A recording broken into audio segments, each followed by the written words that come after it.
우리 언론의 보도 동향 살펴보는 미디어 포커스입니다. 민주언론시민연합의 김원경 사무처장 어서 오십시오. 안녕하세요.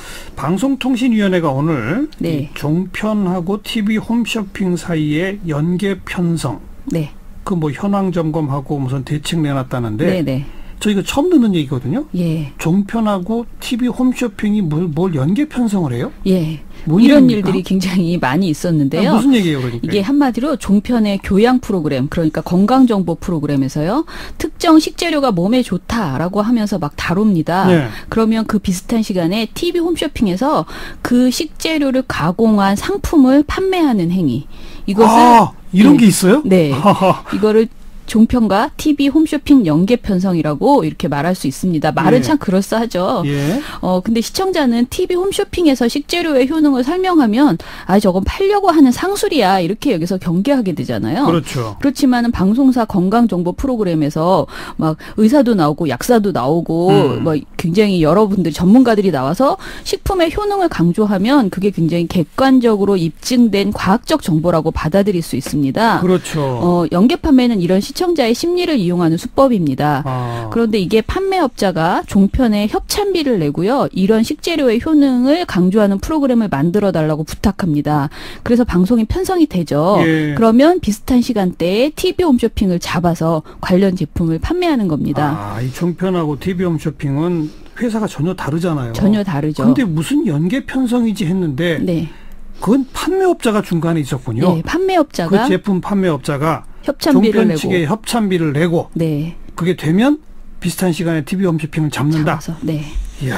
근데 이제 민원연이 이런 행태를 인지한 것은 사실 2015년이었습니다. 3년 전부터? 네. 당시에 MBN의 방송 광고를 대행해주는 회사를 이제 미디어랩이라고 하는데, 예. MBN 미디어랩이라는 회사의 영업팀 광고 영업일지가 유출된 적이 있어요. 예. 그래서 저희가 이거를 입수를 해서 분석하다 보니까 그 안에 상당히 다양한 종류의 부적절한 영업행위가 있었고요. 특히 광고나 협찬을 받은 다음에 그걸 빌미로 방송에 개입한 정황이 다수 발견되었습니다. 예. 다시 말해서 방송사들이 협찬이나 광고를 받은 다음에 방송 내용이 너무 많이 변하더라는 것이죠.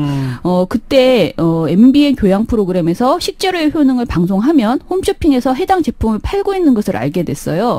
심지어는 재방송을 하면서요. 재방송할 때마다 또 팔고 있는 거예요. 예. 이때도 돈이 오갔다라는 게 이 메모에 적혀 있었습니다. 그래서요. 당시 저희가 이걸 방통위에 조사해달라고 신고를 했고 방통위가 2015년 9월에 조사 결과를 내면서 시정명령을 내렸습니다. MBN 미디어랩이 미디어랩법에 따른 금지 행위를 위반했다고 판단해서 과징금 2억 4천만 원을 부과했습니다. 예. 그런데 이때 방통위원들이 이 사안을 의결할 때 MBN만 이렇겠냐. 그렇죠. 지금 방송사 전반에 협찬 운영 실태조사가 필요하다라고 말이 나왔고요. 당시 국정감사에서도 이 문제가 부각되었습니다. 이번 실태조사는 이런 배경으로 실시되었다고 보는데요. 문제는 너무 늦었다. 2015년에 나왔던 말인데 지금 2018년이잖아요. 3년 후에 실태조사라는 게 처음 나온 거예요. 이게 처음이에요? 네. 그러니까 2015년에 실태조사 필요하다고 해놓고 실제로는 요번에 처음 했다? 예, 저희는 언제부터 언제까지 조사한 거예요? 이게 그러니까 샘플링이죠. 그래서 방통위가 조사한 걸 보면 작년 9월 9일에서 19일까지와 11월 한 달, 고작 43일치를 실태조사한 겁니다. 예. 그런데 43일만 했으니까 몇 개 안 나올 줄 알았는데 종편 4사의 26개 프로그램에서 110회 식재료를 소개했고요. 네. 그냥 소개하는 방송이 아니고 식재료를 소개한 다음에 바로 홈쇼핑에서 판매한 게 110회라는 소리입니다. 그리고 당연히 홈쇼핑 채널도 찾아보니까 거기에서는 114회 연계 판매를 했다라는 것이죠. 예. 이번 조사에서 연계 판매를 가장 많이 한 방송사를 보면 MBN이 38회, TV조선이 33회, 채널A가 30회, JTBC가 9회 정도였습니다. 프로그램별로 불러볼게요. MBN은 청기누설 스페셜, 채널A의 나는 몸신이다가 각각 15번 연계 편성을 했고요. TV조선의 내 몸 플러스가 12회, 그리고 TV조선의 내 몸 사용 설명서라는 프로그램이 또 11회, 네. 채널A의 닥터 지바고가 9번 이렇게 방송을 했습니다. 딱 43일치만 조사했는데 이랬다는 얘기죠? 네네. 뭐 만연해 있다라고밖에 말할 수 없군요. 지금도 계속 되고 있다 이렇게 그렇죠. 보시면 됩니다. 네. 자, 그러니까 뭐 판매업자가 사실은 자기네 제품의 효과를 홍보하기 위한 자료를 종편한테 줄 거 아닙니까? 네네. 그럼 그렇죠. 그걸 받아서 방송을 하는 거죠? 그렇죠. 이게 이게 문제 아닌가요? 네, 순수하게 정말 객관적으로 방송을 만드는 분들이 이 아이템이 참 몸에 좋다라고 생각해서 그 방송을 했으면 괜찮습니다. 그런데 문제는 그게 아니고 판매업자한테 정보를 받아서 만든다는 그러니까요. 것이죠. 예. 방통위가 공식적으로 발표한 것은 횟수 정도였는데요. 저희가 미디어 오늘이라는 언론 비평지에 결과 보고서라는 것을 입수해서 보도한 게 있었어요. 예, 예. 그래서 저희가 이 보고서를 따로 이제 구해서 분석해봤습니다. 그랬더니 종편 프로그램에서 보여주는 섭취 방법, 그러니까 먹는 방법, 효능, 특장점 등을 소개하는 방식과 TV 홈쇼핑에서 상품 판매를 위해서 홍보하고 시연하는 장면이 거의 비슷했다, 똑같았다라는 모니터 결과가 나왔습니다. 뭐 같은 업체에서 준 정보 그대로 하니까 네. 그럴 수밖에 없겠죠. 예, 그러니까 말씀하신 대로 정말 똑같은 내용을 가지고 만든다는 증거였고요. 네. 그리고 실제 납품업자를 인터뷰한 내용이 있어요. 이 보고서에. 거기에 보면 납품업자가 뭐라고 하냐면 대부분의 납품업체는 방송 대본이나 영상 제작 등의 경험이 풍부한 대행사를 통해서 연계 편성을 진행한다라고 말을 합니다. 예, 예. 이는 종편이 협찬비를 받고 자사 프로그램의 대본과 영상까지 대행사, 즉 납품업체 측에 고스란히 맡겨버렸다. 그러니까 종편 PD가 있지만 사실 그 내용이 대부분 대행사를 통해서 들어온 내용을 반영한다라고 보시면 됩니다. 오죽하면 납품업자 스스로도 이 연계 편성의 가장 큰 단점은 소비자에게 잘못된 정보가 전달되는 것이다 라고 말할 정도입니다. 납품업자 스스로 이런 말을 했어요? 네, 이런 인터뷰가 그 보고서에 들어 있습니다. 음흠. 게다가 납품업자는 자신들이 직접 연계 판매를 하지 않고 대행사를 통하는 이유가 비용의 차이가 없어서라고 이렇게 말을 하거든요. 그런데 좀 이상하잖아요. 납품업자는 돈을 안 준다는 거예요. 대행사에게. 그럼 대행사는 누구한테 받느냐. 예. 알고 보니 종편으로부터 수수료를 받는다고 합니다. 그러니까 이 고리에서 대행사들은 굉장히 잘 팔 수 있으니까 좋죠. 당연히. 예. 그러니까 납품업체는 제품 판매를 많이 팔아서 좋고 종편은 협찬비를 챙길 수 있어서 좋고 대행사는 수수료를 받아서 좋고 TV 홈쇼핑도 매출 수익을 올려서 좋습니다. 모두 다 행복한데 이 사이에서 나쁜 것은 우리 소비자뿐이다라는 것이죠.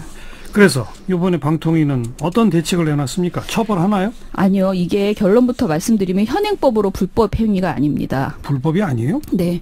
그러니까 방송법상에 금지 행위 유형이라는 게 있거든요. 근데 여기에 이런 행위가 안 적혀 있습니다.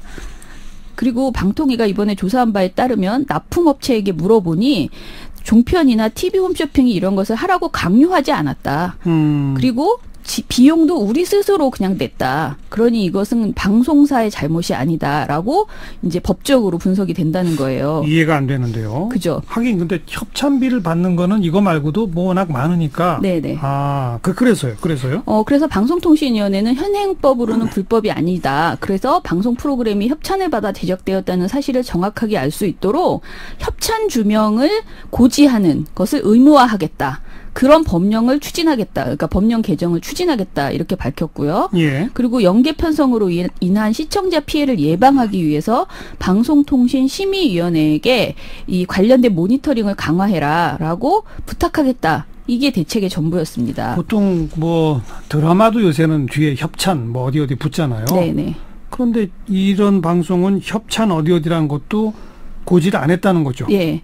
근데 그것도 잘못이 아니라는 거예요? 예. 그러니까 정말 신기한 게 현행법에 협찬 고지라는 것이 있어요. 규칙이 있는데 예. 거기에 보면 협찬 고지를 해야 한다라고 되어 있는 게 아니고 할 수 있다라고 되어 있습니다. 재량사항이군요. 네. 그래서 할 때 어떻게 하라는 내용은 자세히 규정되어 있어요. 그러니까 상식적으로 말해서 협찬을 해주면 다 고지하고 싶어 할 거라고 생각하는 거죠. 그래서 너무 광고를 많이 하지 못하게 규정은 되어 있는데 반드시 해야 한다는 말은 적혀 있지 않습니다. 예. 그런데 문제는 이걸 바꾸면 괜찮은가?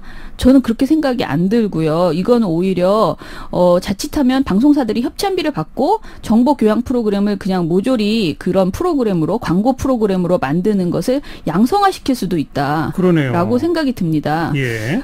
문제는 그런 식의 협찬 고지만 의무화하는 것이 아니고 이걸 어떻게 막을 것인가를 방통위가 좀 더 골몰해야 된다. 궁리해야 된다라고 생각을 합니다. 네. 게다가요. 이번에는 종편만 실태 조사를 한 거지만요. 여러분들이 잘 생각해 보시면 지상파 방송에서도 이런 현상이 있습니다. 있어요? 아침 방송에서 어떤 제품이 몸에 좋다 하는데 옆에서 나올 때가 있어요. 홈쇼핑에? 저는 여러 번 봤거든요. 그래요? 우리 사회는 그동안 방송 내용이 광고로 인해서 왜곡되는 현상을 막기 위해서 미디어랩법도 만들고 다양한 장치를 마련해 왔어요. 그런데 그 틈새를 노리고 또 이런 이제 행태가 이제 벌어지고 있는 것이거든요. 그렇기 때문에 우리가 일단은 제도를 다시 한번 정비해야 된다. 해야 됩니다. 생각이 듭니다. 이거는 시청자를 속이는 거거든요. 그래서 시청자 여러분이 이런 방송에 현혹되지 마셔야 된다. 방송에서 뭐가 몸에 좋다 이렇게 나오면 무턱대고 믿지 마시고 이거 광고구나 이렇게 생각하셔도 괜찮을 것 같습니다. 한참 전에 요 코너에서 우리 그 주요 일간지들 요새는 그 무슨 AD 이거는 AD 맞아요. 지면입니다. 광고 지면입니다라는 표시도 안 한 채 광고성 기사형 광고. 그렇죠. 뭐 그 거의 한 섹션을 전부 그렇게 만들고 막 그러는 거 우리 고발했잖아요. 방송도 똑같군요. 거의 비슷한 지금 현상입니다. 참. 자, 그나저나 오늘 또 하나 짚어야 될 게 대법원 법원행정처 문서 196개가 이제 결국 공개됐잖아요. 거기 조선일보 관련 문건들 참 많잖아요. 문건을 좀 잘 보셨나요? 저희가 그 공개된 문건을 봤는데요. 문건에는 양승태 전 대법원장 재임 중에 상고법원 제도를 도입하기 위해서 법원행정처가 국회, 언론 등을 상대로 전방위 로비 압박을 시도한 정황이 담겨 있었습니다. 그중에 저희는 조선일보 관련된 문건만을 자세히 분석을 해봤습니다. 관련 문건을 보면 법원행정처는 조선일보의 그 상고법원 홍보를 위해서 설문조사와 자담회, 특집 기사, 기고문 등을 꾸준히 이렇게 주문했어요. 요구하는 그런 내용이 들어있었습니다. 조선일보는 이 문건이 공개된 이후에 문건은 행정처가 일방적으로 작성한 거고 우리와는 상관이 없다라고 주장하고 있습니다. 계속 그런 입장이죠? 저희가 그런데 일일이 대조를 해보니까 이게 상관이 없다고 말하기에는 민망할 정도로 법원 행정처의 요구와 조선일보 보도가 많이 일치하고 있다. 예를 좀 한두 개만 들어봐 주세요. 2015년 1월과 2월에 걸쳐서 법원 행정처는 조선일보 기고문 및 칼럼이라는 문건을 만들었습니다. 이 문건은 세 개가 있었는데요. 이 세 개의 문건이 작성된 직후인 2월 6일에 조선일보 이진강 전 대한변호사협회의 기고문이 하나 실립니다. 그런데요. 법원행정처의 문건을 한번 읽어볼게요. 최근 법조계의 화두는 단연 상고법원이고 기대감도 높다. 공청회도 열렸고 국회의원 168명이 법률안도 발의했다. 다음은 조선일보 기고문을 읽어보겠습니다. 최근 법조계의 화두는 당연 상고법원이고 국민의 관심도 매우 높다. 대법원에서 공청회도 열렸고 국회의원 168명이 법률안을 발의하여 본격적 논의를 시작하려 하고 있다. 거의 똑같습니다. 다른 내용도 거의 이런 식으로 조금만 바꿨지 전부 다 같은 내용입니다. 이건 또 어떻게 보면 법원행정처의 그 문건을 보고 이진강 전 협회장이 썼거나 아니면 이진강 전 협회장은 이름만 빌려줬거나 그렇죠. 이런 거 아닐까 싶어요. 맞습니다. 또 하나 있는데요. 법원행정처가 3월 31일에 작성한 조선일보 기고문이라는 글이 있었습니다. 그런데 이 문서 작성 뒤 2주 후에 조선일보 지면에 오연천 울산대 총장의 기고문이 나오거든요. 제목이 대법원 정상화를 위한 출발점 상고법원이었는데 아예 이 기고문은요. 그냥 다른 부분을 찾는 게 불가능할 정도로 정말 똑같습니다. 문건하고? 그냥 쭉 다 같아요. 제가 같은 글을 빨간색으로 복사를 해보니까 빨간색이 아닌 내용이 별로 없었습니다. 그 그래서 정도로 소위 뭐 대필 의혹 이런 거 나오는 거로군요. 굉장히 심각했습니다. 이거는 뭐 기고문이나 이런 거고. 이 신문의 기사로는 어때요? 2015년 3월 30일에 법원행정처가 조선일보 첩보보고라는 문건을 작성했는데요. 이 문건에서 법원행정처가 조선일보에 요구한 것이 상케이 지국장 형사사건에 대한 적극적인 보도였습니다. 그런데 30일 만찬 이후에 실제 조선일보 지면에 상케이 신문 서울지국장의 박근혜 대통령 명예훼손 혐의 사건 관련 보도가 갑자기 많이 쏟아져 나왔습니다. 조선일보 첩보보고 그 문건 작성 이후 한 달간 조선일보는 12건의 관련 보도를 내놨습니다. 이 중에 3건이 일면 보도였어요. 그런데 이제 다른 신문은 어땠나 봤습니다. 같은 기간에 다른 신문사들은 조선일보 다음으로 많은 보도를 내놓은 매체가 동아일보 9건이었고요. 중앙일보가 5건이었습니다. 그러나 두 매체도 관련 기사를 일면에 배치한 적은 없었습니다. 경향신문과 한겨레 한국일보는 같은 기간에 2건에서 4건 정도의 보도를 내놓는데 그쳤습니다. 당연히 일면 보도는 없었고요. 조선일보는 12건 중에서 3건을 일면 배치하고 특히 만찬 다음 날인 그 3월 30일이 일면에 관련 기사를 배치를 하거든요. 지금 만찬 그러시는데 누구랑 만찬한 거예요? 그러니까 조선일보랑 법원행정처 쪽이? 예. 그래서 이 법원행정처의 요구를 잘 들어줬다 이렇게 볼 수가 있습니다. 네. 이 이외에도 법원행정처는 상고법원의 필요성을 설득하는 홍보성 기사 작성을 이제 요구를 했거든요. 예. 그런데 이 문건에서 전직 대법관의 반대 발언은 상고법원 추진에 치명타가 될 수 있으므로 전직 대법관들 상대 설득 강화 및 적극적 찬성자로 언론기구 등에 활용할 필요성이 있다라고 적어놓은 게 있습니다. 문건에? 제가 지금 말씀드린 건 법원행정처 문건이에요. 그렇죠. 그런데 이 문건 작성 3개월 후에 조선일보는 상고법원 제도에 찬성하는 전직 대법관의 입장을 담은 온라인 기사를 선보입니다. 제목은 퇴임 민일영 대법관, 일선 법관이 바로 서야 사법신뢰 바로 선다라는 9월 16일자 보도인데요. 이 보도에서는 민 대법관은 사법신뢰를 높이기 위해서는 상고법원을 도입해야 한다고 했다. 상고를 엄격히 제한하는 상고제한제와 같은 제도를 도입하기 어렵다면 상고법원이라도 도입해야 한다. 직역 이기주의를 내세워 반대할 때가 아니다. 예. 국회에 계류 중인 상고법원이 빨리 통과되어야 한다라는 내용을 전했습니다. 네. 이런데도 조선일보는 이 문건은 법원행정처가 자기들 마음대로 한 거다. 네. 우리랑은 상관없다. 네. 어떻게 이런 말 할 수 있을까 모르겠네요. 그러게요. 저는 아무튼 결론적으로 그건 모르겠고 많은 부분 일치하더라. 그리고 네. 만약에 이게 요구를 받지 않고 했다면 정말 두 분이 양쪽이 빙의되었거나 텔레파시가 통했다라고. 조선일보가 대법원의 빙의. 네. 아니면 서로 텔레파시. 네. 그게 아니면 이해할 수 없는 사례고요.